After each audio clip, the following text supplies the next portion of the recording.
Adobe Photoshop is a registered trademark of Adobe Systems Incorporated, and I am in no way affiliated with Adobe. Alright, so we're going to begin this tutorial with the clip about opening a document and then unlocking the background. And we're going to be using the Warp Tool on this little tutorial here. I'm going to open, and I'm going to show you what I'm going to do. I'm going to do something kind of like what I have right here, the church picture. I'm going to show you how to make that.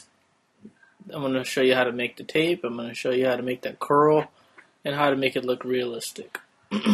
So first you want to file open, and you want to open up your document. And now hit the F key to bring this into a full frame. And now you want to unlock the background by clicking right here. Double click and name that master. So that's the master copy.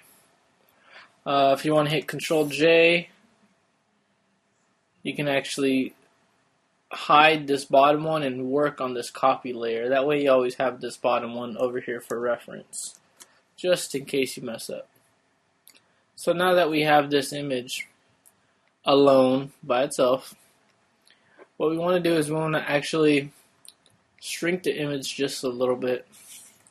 Hit Command or Control T on PC, and you want to drag in just like I just did. So we're going to work with the image of that size. So we're going to click the check mark, and now we have ourselves an image to work with.